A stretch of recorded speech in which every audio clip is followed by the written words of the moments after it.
आपका जीवन रहे हमेशा। और मुझे एक बात अच्छे से पता है कि everybody wants to grow in his or her life. हर इंसान ग्रो करना चाहता है, हर इंसान सक्सेस चाहता है, बट उसके लिए कुछ फैसले लेने पड़ते हैं। यस और नो? जब हमने इस बिजनेस की शुरुआत करी थी तो फैसला लेना आसान नहीं था कि नेटवर्क मार्केटिंग को, जो उस समय प्रोफेशन भी नहीं माना जाता था, लोग विश्वास नहीं करते थे, ऐसे इतनी क्राउड, इतना success story, car achievers and lot of success जो आज दिख रही है उस समय नहीं था। तो फैसला लेना बड़ा मुश्किल था कि हम इसे एज अ करियर लें कि ना लें। बट वो फैसला लिया और उसके बाद कुछ चीजें करी जो बहुत इंपॉर्टेंट थी। इस बिजनेस को बिजनेस माना। कई लोग इस बिजनेस में जो आते हैं ना, सिर्फ करके ट्राई करके चले जाएंगे। ऐसी सोच के साथ अगर आप आएंगे तो ट्राई में कभी हो भी जाएगा और ट्राई में कभी नहीं भी होगा, दोनों ही बातें होंगी। But from the first day we have taken it as a profession. जैसे आप पढ़ाई करते हैं, इंजीनियरिंग, डॉक्टरेट और टीचिंग प्रोफेशन के लिए अगर जाते हैं तो एक पर्टिकुलर उसका एम होता है। You become a professional in that profession. So similarly जब आप अपने आप को नेटवर्क मार्केटिंग प्रोफेशनल कहना शुरू कर देंगे ना, आपके चेंज बहुत सारा आ जाएगा। सबसे पहली बात कि आपका नजरिया इस बिजनेस को लेकर बहुत पावरफुल हो जाता है। दूसरी बात, आपका एटीट्यूड बहुत स्ट्रांग हो जाता है, because you are a network marketing professional. And जिस दिन ये बात अपने अंदर आ जाती है, आप आम लोगों की भीड़ से एक खास लोगों की तबके में आ जाते हैं, and that's make you successful. So thank you so much and be our network marketing professional. That's it. Thank you so much. God bless you. Thank you. बहुत बहुत शुक्रिया। Good morning everybody. और स्पेशल मेरे Muslim friends को ईद की बहुत मुबारकबाद, शुभकामनाएं।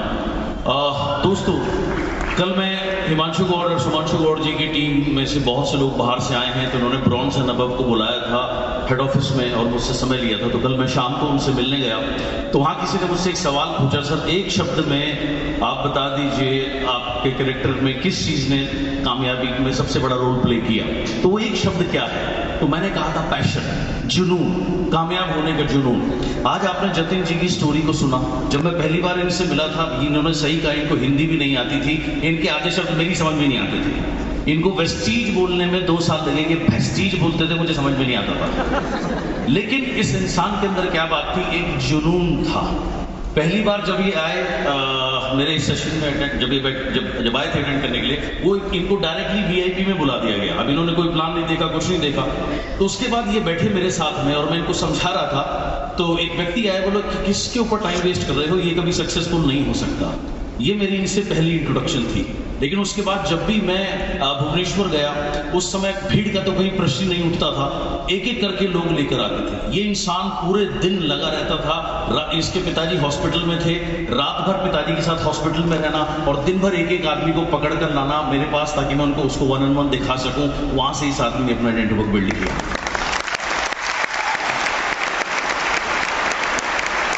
ऐसा ही जुनून अगर आपके अंदर है तो आप बहुत कामयाब होंगे। क्योंकि जब इन्होंने बिजनेस शुरू किया था, आपने इनके चैलेंजेस देखे। उड़ीसा में बिजनेस तो उस समय कोई सेंटर नहीं, जैसा इन्होंने बताया। आज अगर कोई साइन अप करता था, प्रोडक्ट मिलते थे 10 दिन बाद, 12 दिन बाद, और कभी कभी सेल टैक्स वाले पकड़ लेते थे तो 15-15 दिन लग जाते थे। आज आपके पास देखिए कितनी फैसिलिटीज है। उस समय प्रोडक्ट कितने होते थे? 30 प्रोडक्ट होते थे। आज आपके पास 350 प्रोडक्ट हैं, जगह जगह ऑफिस है, जगह जगह डीएलसीपी हैं, इतनी सारी चीजें हैं, इतने सारे अचीवर्स हैं। अगर आपके अंदर इनके जितना आधा जुनून भी आ गया तो इनसे 4 गुने कामयाबी की जिम्मेदारी की गारंटी मैं आपको देता हूं। है आपके अंदर जुनून? है पैशन? है पैशन करोड़ रुपए महीने पे पहुंचने का? इसी पैशन को बरकरार रखना। और दूसरी चीज याद रखना, लाइफ में जब भी कुछ भी बड़ा करने जाओगे, हमेशा आपकी टेस्टिंग होगी, भगवान परीक्षा लेगा। परीक्षा उत्तीर्ण करोगे तो जो सोचोगे उससे डबल देगा। उस चैलेंज के लिए तैयार रहना। 10 मार्च को जब मैंने मेरे सारे कोर लीडर्स को इकट्ठा किया, हमने डिसाइड किया हम मेगा सेमिनार करेंगे। हमने तालकटोरा बुक किया। एक सेशन फुल हुआ, दूसरा करना पड़ा, दोबारा तालकटोरा किया। उसके बाद लास्ट मंथ त्यागराज पहुंचे। त्यागराज के बाद यहाँ आए ये सोच करके कि ये सफिशिएंट होगा। 22 तारीख को मैं गोवा में था। मुझे संजय यादव जी का फोन आया, मुझे हिमांशु गौड़ का फोन आया कि सर मुझे 1000, 1500, 2000 टिकटें और चाहिए। तो हमने इसको सेकंड सेशन में कन्वर्ट किया। 10 तारीख का सेशन था, तब हमारे पास सारी परमिशन थी, सब कुछ था, बट ड्यू टू ईद और कुछ सेंसिटिव हालात को देखते हुए 2-3 दिन पहले हमारी परमिशन कैंसिल कर दी गई। मैं, दिनेश जी, हमारी टीम थाने में बैठी रात 1-1 बजे तक ताकि हम 11 तारीख को कंक्लूड कर पाए। Congratulations to all of you इसको सक्सेसफुल बनाने के लिए। कहने का मतलब क्या है, जब आप लाइफ में कुछ बड़ा सोचोगे चैलेंज जरूर आएगा। जो लोग उस चैलेंज को पार करते हैं वो विजेता बनते हैं और सिकंदर बनते हैं और अपनी जिंदगी को अपने हिसाब से जीते हैं, और जो लोग उस चैलेंज से डर जाते हैं वो जिंदगी भर एवरेज बने रहते हैं। अब आपके ऊपर है, आपको सिकंदर बनना है या एवरेज रहना है। The choice is yours.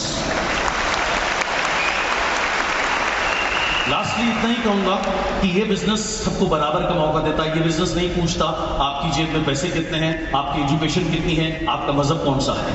ये बिजनेस आपसे 1-2-3 चीजें भी डिमांड करता है। आपका ड्रीम है, पहली चीज आप सीखने को तैयार हो और फील्ड में मेहनत करने को तैयार हो, प्लान दिखाने को तैयार हो, सीखने को तैयार हो, सेमिनार में आने को तैयार हो, तो आप कुछ भी प्राप्त कर सकते हो, आप कुछ भी बन सकते हो, कितनी भी बड़ी कामयाबी आप मिल सकते हो। विद दिस मैं यहाँ पर अपनी बात खत्म करूंगा। Thank you so much, wish you well.